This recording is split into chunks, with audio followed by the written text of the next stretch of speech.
Hello প্রিয় দর্শক মন্ডলী, আপনারা কেমন আছেন? আমি শিখা। তো এখন আমরা বেজিং এর একটি খুব প্রাচীন বৌদ্ধ ধর্মের মন্দিরে আছি। কেন আজকে আমরা এখানে এসেছি, আর এই মন্দিরের নাম হলো তো ফায়ুন মন্দির। আর তো হয়তো আপনারা তো জিজ্ঞেস করতে চান আমরা কেন এখানে এসেছি।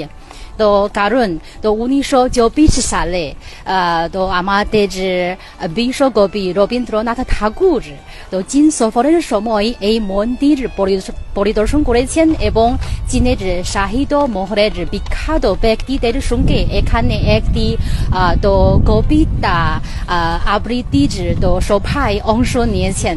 তো আজ তার তো রবীন্দ্রনাথ ঠাকুরের তো 107 বছর জন্মবার্ষিকী, তাই আজকে এই বিশেষ মুহূর্তে আমরা এখানে এসেছি এবং আপনাদের তো নিয়ে আবার এই মন্দির পরিদর্শন করব এবং তখন বিশ্বকবির চীন সফরের কথা স্মরণ করব।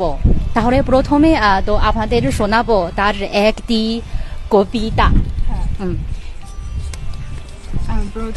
প্রথমে বন্ধুদেরকে শোনাবো রবীন্দ্রনাথ ঠাকুরের খুব জনপ্রিয় একটি কবিতা। এর নাম হলো এক গায়ে। আমরা দুজন একটি গায়ে থাকি, সেই আমাদের একটি মাত্র সুখ। তাদের কাছে গায়ে যে দোয়েল পাখি, তাহার গানে আমার নাচে বুক। তাহার দুটি পালন করা ভেড়া চড়ে বেড়ায় মোদের বটো মূলে। যদি ভাঙে আমার ক্ষেতের বেড়া, কোলের পরে নেই তাহারে তুলে। আমাদের এই গ্রামের নামটি খঞ্জনা, আমাদের এই নদীর নামটি অঞ্জনা।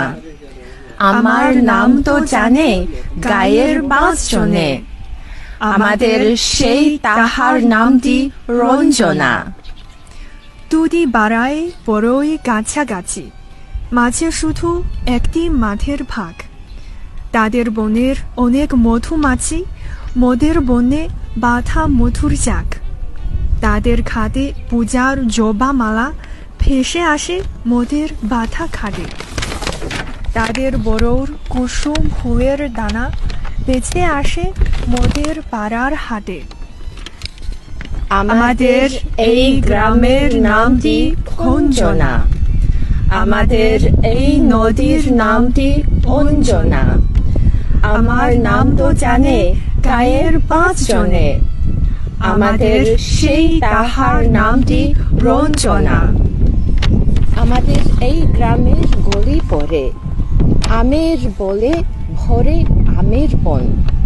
তাদের খেতে যখন তিসি ধরে, মোদের খেতে তখন ফোটে শোন। তাদের ছাদে যখন ওঠে দাঁড়া, আমার ছাদে তোকে হাওয়া ছোটে। তাদের বনে ঝরে শ্রাবণ ধারা, আমার বনে কদম ফুটে ওঠে। আমাদের এই গ্রামের নামটি খঞ্জনা, আমাদের এই নদীর নামটি অঞ্জনা। আমার নাম তো জানে গায়ের 5 জনে, আমাদের সেই তাহার নামটি রঞ্জনা। ধন্যবাদ।